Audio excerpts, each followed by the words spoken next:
Hello, and welcome to the Lessons Unlocked podcast. I'm your host, Colleen McCracken. I've been looking for ways to increase music education accessibility, and I believe that this podcast can make a difference. The Lessons Unlocked podcast uses a virtual platform to engage with student musicians through masterclass-style instruction. Students may submit a recording if they're playing for in-depth feedback to be shared with all listeners. This way, students who submit can get feedback, and any other student with access to the podcast can learn from the masterclass. There's also a Q&A section to the podcast, so please submit any questions that come up for you. This week's name to know is Kyrese Washington. Kyrese Washington is an award-winning flutist and composer based in New York City. Influenced by mentors who forged unconventional artistic paths, Kyrese is committed to shaping an individual voice and encouraging others to do the same. Washington's musical journey began in middle school, where studying the flute, oboe, and alto saxophone created a space in which music felt both healing and safe. Having grown up with some difficulties at home, combined with this new sense of peace from music, Kyrese began composing their first piece for wind band, A New Beginning. It was premiered at the final concert of the year, performed by Kyrese's 8th grade band class. Born and raised in Raleigh, North Carolina, in 8th grade, Kyrese began private flute and alto saxophone studies at the Community Music School in downtown Raleigh, where they were gifted with the opportunity to learn from Dr. Kelly Nivison, an experience that proved foundational to their artistic development. Throughout high school, Kyrese earned numerous honors, including multiple prizes in the Raleigh Area Flute Association competitions, consistent placement in the North Carolina All-District Band, placement in the North Carolina Eastern Regional Orchestra, and principal flute positions with the Triangle Youth Philharmonic Orchestra and the North Carolina Youth Wind Ensemble. In their senior year, Kyrese was selected for both the North Carolina All-State Orchestra and the All-State Choir, earning distinction among the state's top young musicians. Kyrese pursued undergraduate studies at the University of North Carolina at Greensboro, initially as a double major in music education and flute performance before focusing solely on performance. Studying with Dr. Erica Boysen, Kyrese built a strong technical and artistic foundation. They won the UNCG Student Artist Concerto Competition and received the 2020 to 2021 Presser Scholarship. They also continued to earn top prizes in local collegiate flute competitions and participated in the National Flute Association's Young Artist Mentorship Program. Later studies with Dr. Timothy Hagen played a pivotal role in shaping Kyrese's compositional voice. During this period, and particularly throughout the COVID-19 pandemic, their commitment to composition deepened, leading to the premiere of original works on both of their required undergraduate recitals. Following graduation, Kyrese spent a year working professionally as a freelance flutist while also working as a substitute teacher in the Guilford County Public Schools and a part-time babysitter.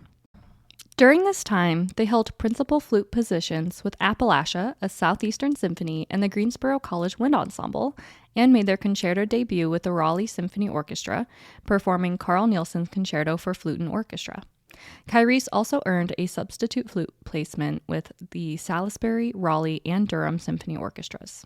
Washington went on to earn a Master of Music degree in classical flute performance from the Manhattan School of Music, where they studied with Grammy-nominated flutist and composer Valerie Coleman, an artist Kyrese has admired and drawn inspiration from long before beginning their studies. Working closely with Coleman proved deeply influential, shaping Kyrese's artistic identity as both a performer and composer. While at MSM, Kyrese won first place in multiple national competitions, including those hosted by the New York Flute Club, Atlanta Flute Club, Rochester Flute Association, and Raleigh Area Flute Association. Performance highlights include appearances with the MSM Opus Orchestra, the Long Island Concert Orchestra, Sugar Hill Salon Chamber Music, and participation in the Amani Winds Chamber Music Festival at the Juilliard School as both a performer in 2023 and as a composer in 2025. As a composer, Kyrese has received growing national and international recognition. Their work has been premiered at festivals and conventions across the United States, including the Flutistry Boston Flute Festival, International Women's Brass Conference, and National Flute Association Convention. Kyrese made their international compositional debut in Oslo, Norway, with euphoniumist Bente Illevold, supported by Catherine Needleman's Fund for New Music, and was awarded the Flute and Piano Prize in the Flute New Music Consortium Composition Competition in 2025 for their piece Poem for Flute and Piano. Currently, Kyrese works as a teaching artist with the Harmony program at an elementary school in Harlem and performs as the flutist of the Indigo Woodwind Quintet. Outside of music, Kyrese enjoys walking, dancing, and spending time with their cat, Tootie. The piece of the week is Poem for Flute and Piano by Kyrese Washington. This two-movement intimate work explores the unavoidable emotions the composer faces from their childhood, a longing for a maternal bond to eventually a process of healing. This is one of my favorite flute and piano works of all time. I absolutely adore it. And there are many excellent performances posted up on YouTube, and I will link one of my favorites down below. This week's organization highlight is the Umoja Flute Institute, an organization dedicated to supporting and celebrating flutists of African descent. Through workshops, performances, educational programs, and professional development opportunities, the Institute equips flutists with the tools they need to succeed and thrive at every stage of their musical journey. It also fosters an international community of flutists, celebrates the contributions of flutists of African descent to the music world, and introduces musicians to the wide range of experiences and opportunities available within the flute community. Whether you're a student, educator, or professional performer, the Umoja Flute Institute is helping create a more connected, inclusive, and vibrant future for flutists around the world. It is now time for my favorite part of the podcast. We're going to get into the masterclass here shortly. I want to welcome our performer today, Michaela from North Carolina, who will be performing at Danza de la Mariposa by the iconic Valerie Coleman. Michaela, take it away.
Holy cow, that was absolutely outstanding. Thank you so much for sending this in. You ate that up. That was really great. I have a few things that I think could be helpful for you, but I think it's mostly going to be pointing out some things that you were doing really well that our listeners can be sure to apply. So thank you so much, Michaela. You sound absolutely incredible, and let's get into the masterclass.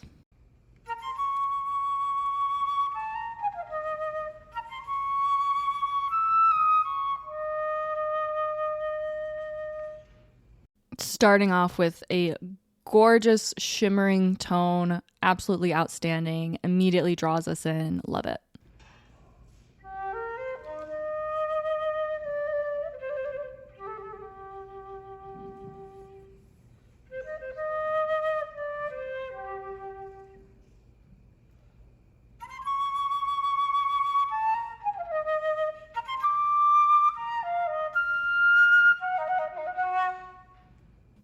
Really great. I would back off of the dynamic a little bit more in measure 6 with a dee dee dee dee dee dee dee dee dee dee dum. And then on that last note in measure 6, the G flat, I would play that a little bit shorter, almost like the butterfly like ran into a window, and like it's okay, the butterfly's okay, but you know we're doing whatever we're doing, and then all of a sudden there's just like a hard stop. I think that would make it a little bit more contrasting to what we've got going on in this beginning section.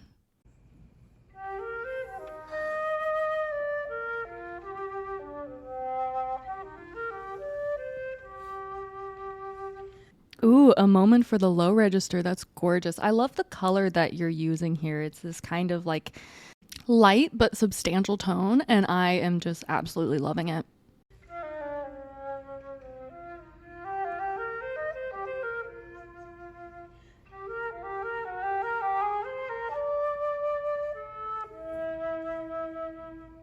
Something I want to point out to our listeners that you're doing really well is in measure 11, we have that D flat and we have a piano dynamic marking there. And then we don't have anything for the next couple measures, but you didn't do that. You made it more interesting and you used your dynamics to tell us where we're going in this phrase and where we're heading to the fermata. And that's really great. And I want to encourage our listeners to do that if they're ever working on this piece. That's something that I would definitely recommend that we do.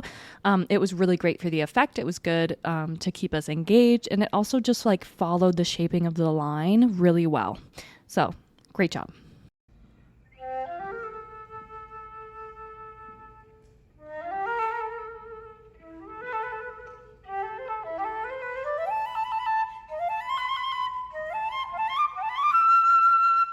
You are just rocking this. I think something that might add a little bit more intrigue to the section would be adding a little bit more silence. So I see in measure 14, we have a breath mark.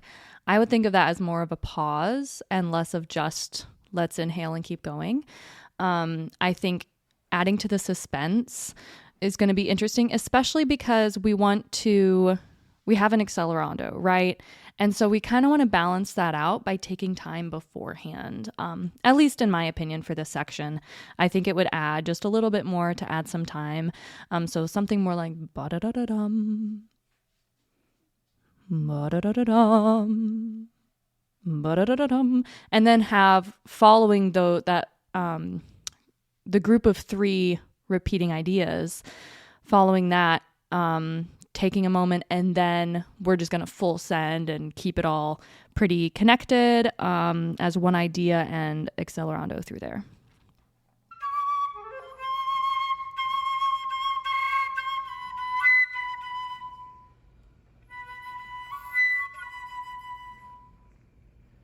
Great flutter tongue, really nice. I think in the second beat of, what measure is that?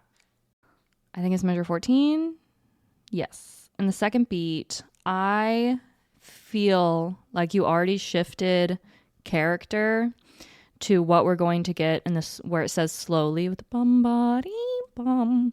I feel like you shifted into that new character while we were still supposed to be in the old one. So I would encourage you to maybe add I know you have forte marked there for both of those beats. I'm wondering if imagery would be more helpful. So maybe we come up with like a character or just like some adjectives that you feel like kind of encapsulate the vibe that you want to put out there for this. Because sometimes, we see dynamics all the time, all day, and sometimes, frankly, they blend in with everything else. I think we can just have a little bit more contrast to make the pianissimo following what's supposed to be forte a little bit more of a surprise.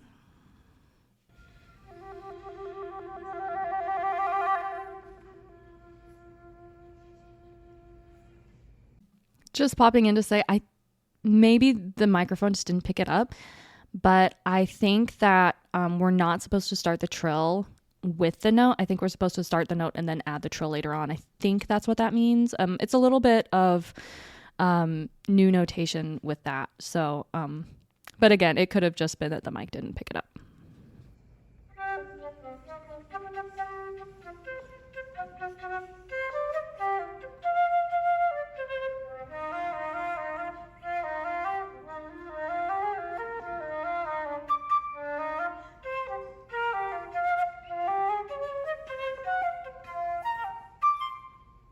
This is great. I feel like you've got a good handle on the style. If anything, I would be a little bit more aggressive, especially toward the end of the section that you just played before the railroad tracks.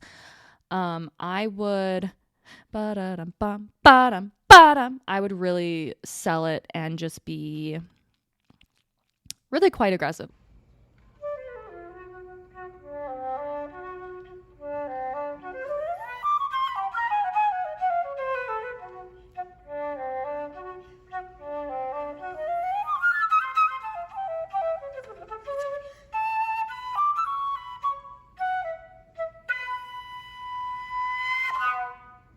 I love that. That was really cool. I don't know how you got the idea to do that, but definitely keep doing it. That was so fun. And it adds like a great vibe. And I think that we could kind of take that energy that you have with the last two notes that you just played and apply that energy to the two rows above it and really just full send this kind of punchy, angsty vibe. I'm not sure what the butterfly is doing at this point. I don't know if it's having an emo phase or something, but we love it. We're just going to dig into it.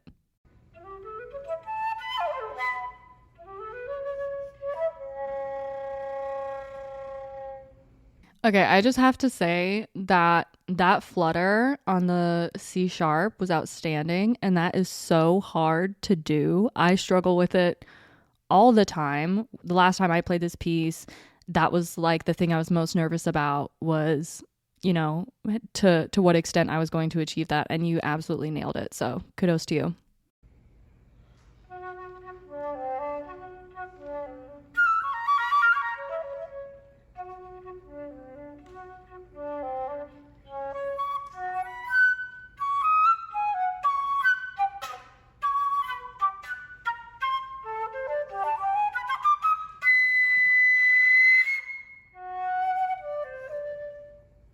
Again, really great. In different parts, you're showing us this grit that you have, and I love the grit, and I would add even more of it where you can. I would add a little bit more to the pitch bend in measure 52. I think that would be really effective to sort of end the like boom cha section that we just did.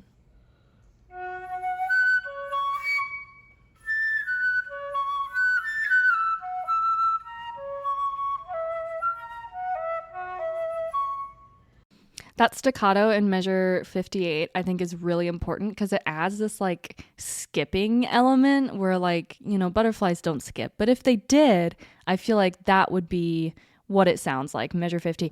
I feel like that's just very fun and lively and childlike. And I feel like we really want to make sure that that staccato is very clear.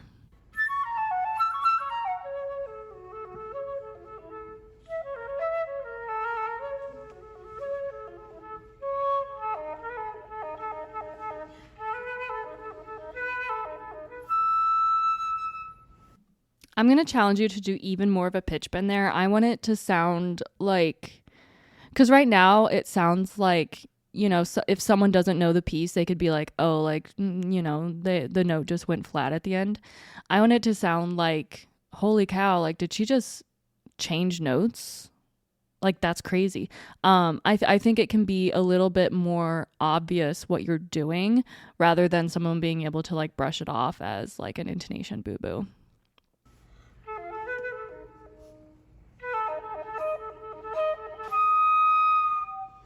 That one was so good. I love that one. Whatever you did for that, apply that to the other ones, and it's going to be fantastic.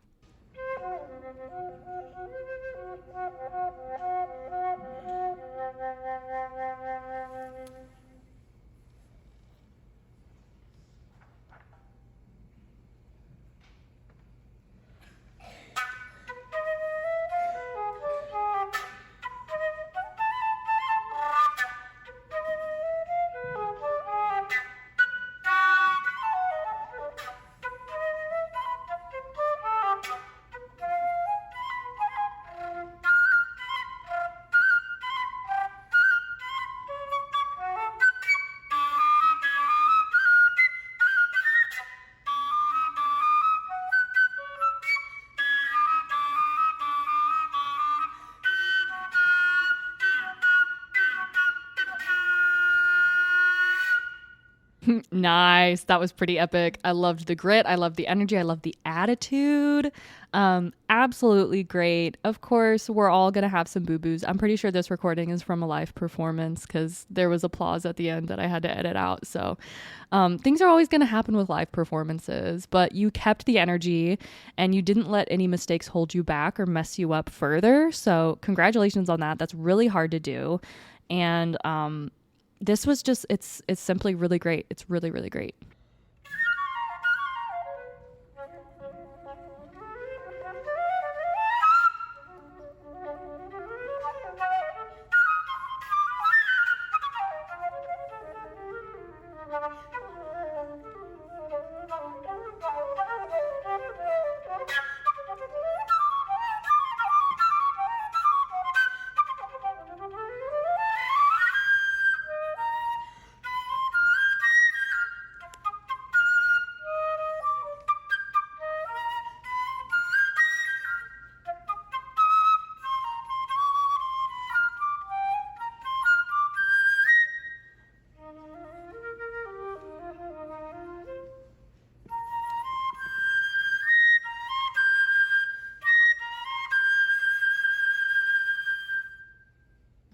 Absolute rock star behavior. Love it.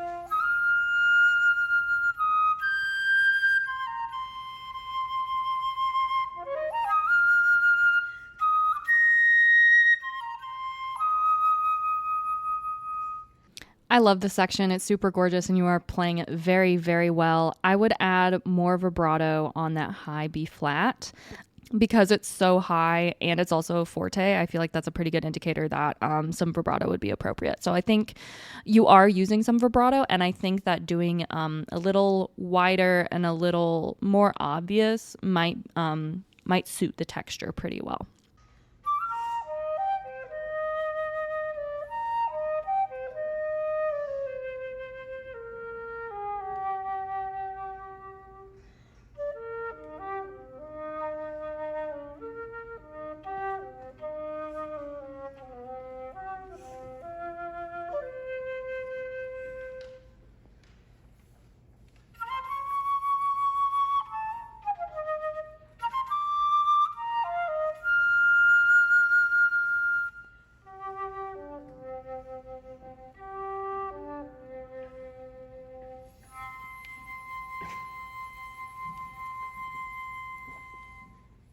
Wow. Thank you so much for sending this in. This was an absolutely stellar performance. I hope you felt that in the moment, and I hope you're proud of this performance. There's so much that our listeners are going to learn from this, and I'm just really grateful that we all get to hear you play. It's such a gift, and I love this piece. So you have great taste, and you did a really, really, really wonderful job. So thank you for sharing this with us. Thank you for sharing your grit and your commitment to style and your gorgeous tone colors.